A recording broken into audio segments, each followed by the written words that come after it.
Hey, it's Leslie here and welcome to today's podcast. I'd like to talk to you about emotions and acceptance and change. So what I often hear in the world, online, in different areas, is maybe pressure from people to feel positive and to show positive behaviours and act in a positive way and be productive. However, a lot of people don't feel very positive. They might feel really fed up sometimes. They might really lack motivation and really lack discipline and really struggle to maybe see the light at the end of the tunnel. And I think the idea of the pressure is that the intention would be to encourage people to get out of that undesired state into a more desired state, because at the end of the day, I feel like universally we all have a desire to make other people and ourselves feel happy.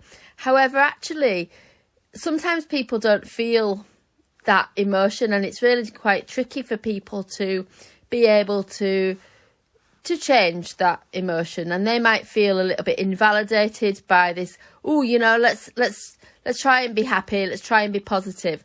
So having an element of acceptance can be really helpful in that it can help people to understand each other and help one person to understand themselves and to connect with their feelings and to make sense of what's going on for them, to really kind of get to know what sort of things might be important to them as well, and what sort of things that might not be important, how they might respond and react to situations. So it helps people to have that understanding. It helps people to tolerate their distress, tolerate different levels of distress at different times. So sitting with that can be really helpful. So this at the same time, we're talking about these being at the same time, and being able to think about change and consider change and to be able to imagine a different perspective, imagine feeling differently. And part of that is about maybe changing the way that somebody would see a situation, changing how they might respond, changing the meaning of experiences and memories, changing the behaviours and the actions so that there's a different outcome. Part of the acceptance and change is having an awareness of the ups and downs, an awareness that this isn't a linear path. It's more often than not mental health and emotions. People don't respond, and people don't kind of live in this sort of linear way of I'm going to be working in this sort of way, bish bash bosh, now I'm feeling happy and we're all fixed. It doesn't really work that way. So having acknowledgement and acceptance of the ups and downs and like the ups and downs of change can be super helpful. And I was just thinking about some of the things that come with that and how affirmations come in. So I hear about affirmations in this really kind of supportive way, where so many people out there that would use affirmations and incantations, kind of not just using words to affirm a particular state of mind or to imagine and confirm that, but to use their body, to be able to use their tone of voice, to be able to sit in a certain way which would allow that feeling to happen. So when we when we shrug our shoulders and lean back and talk in a different way, we might talk in a lower tone, and then we might feel a bit fed up. But then when we sit up and we change the tone of our voice and we maybe speak a bit faster and we have a bit more intentionally have that energy, then we can feel more upbeat and we can feel more energized. And there's something really about matching what we say to our body language. So this is what I understand about these affirmations and incantations.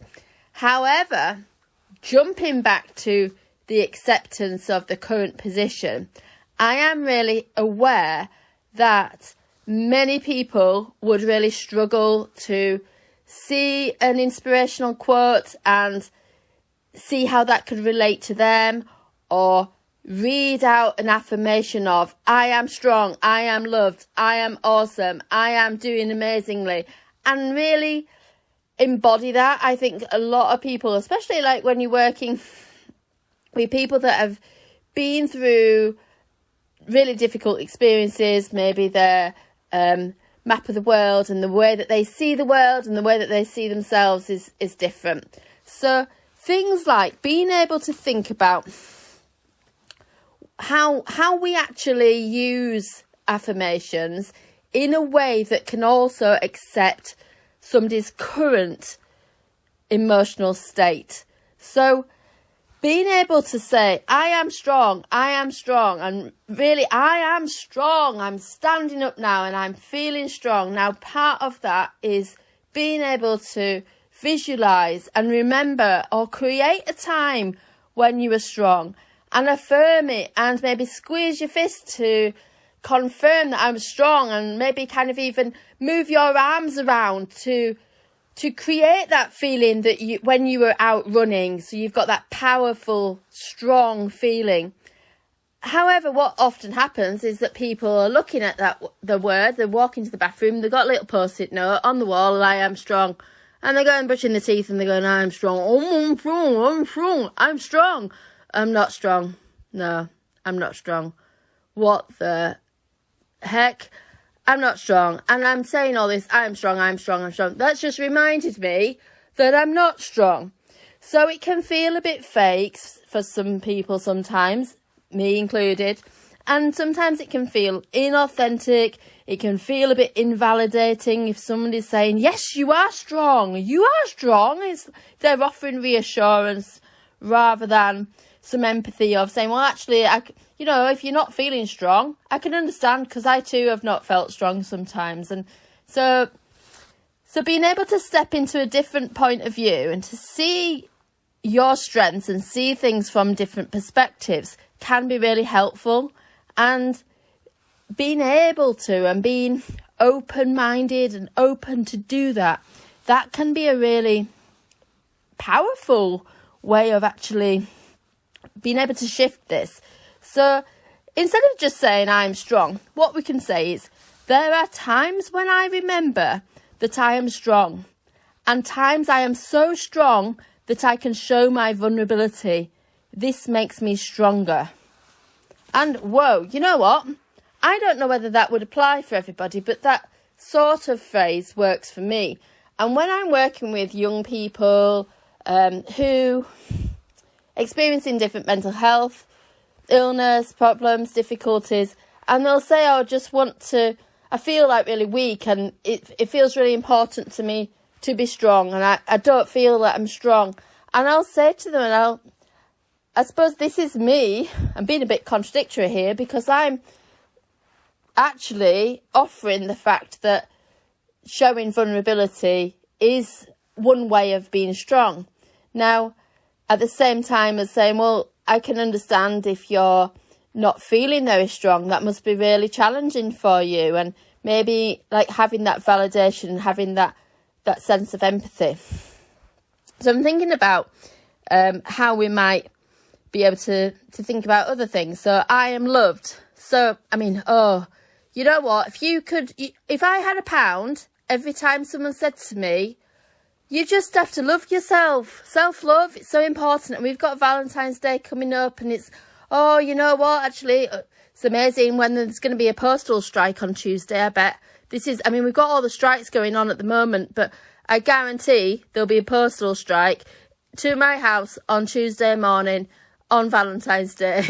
And you know what, it makes me appreciate myself and be amused by myself to say that joke, because I think I probably said that loads of times every year. So I'm loved. So you get, I feel like I've just paused then, because I am loved can feel very awkward for people who do not experience that feeling of love. And it's definitely something that people struggle with, and especially that feeling of self-love and feeling that sort of unconditional love. So a lot of people out there, a lot of humans, a lot of aliens out there may experience love, and they may experience affection and some sense of attachment and attention. However, these kind of things in many people's eyes come with a condition. So if I buy you flowers, then I'll feel love and I will show you that I love you. If I get diamonds, if I make sandwiches for you every morning, if I do different jobs every day, if we go on holiday, if we have like lots of kisses and cuddles, if I do lots of things for you, if I tell you I love you, then I know that I love you and I know that you know that, and vice versa. However, this element of having some sort of unconditional love can be quite strange for people, and people might find that hard to accept. So I suppose being encouraged for that can be quite invalidating. So what do we do? So the way that I see this is to be able to build some evidence and build up ways to recognise things that you like about yourself. So be able to sort of be open to acknowledge the things that you have done in your life, the actions that you have done to take care of yourself. So for instance, you might have had a shower. So you're right, I recognise that I had a shower in order to take care of myself. And that's a positive thing. And recognise the things that you did in the past for your future self. Do something your future self will thank you for. So I once had a chocolate bar and I left one piece of chocolate in my glove box of my car, and I'd forgotten about it. But then sometime later I looked in the glove box and I was like, oh wow, I'm so grateful, and I love my past self so much for putting this chocolate in. And I think at the time, the past me might not have thought, oh, I'm going to actively put this in there. May have done, I can't remember. But just that appreciation and that acknowledgement, and being able to like have some respect for yourself, and treat yourself with care. And I think it's when we talk about love and we talk about self-care, it can feel for some people that they're not worthy of it. They don't feel worthy of it. And why would they look after themselves and have good boundaries in place if they're not feeling worthy? And I suppose if we change the language of that and make it feel less hard to reach, then that can be like steps closer. So I've got a new affirmation for this one. So you can say, and you can come up with your own new statements and your own sort of rules, I guess, for these things. But say, I deserve love and am loved, and I'm starting to allow myself to feel it and love myself by doing things that I love. So with that in mind, it makes me think that these kind of things can be so much more acceptable for people that are feeling really stuck, or feeling that they might say something but it not be aligned to how they actually feel. So what goes on in their head and what they're verbally saying might not actually be matching how they feel at the core, how they feel inside. So actually being able to take aligned action and being able to sort of feel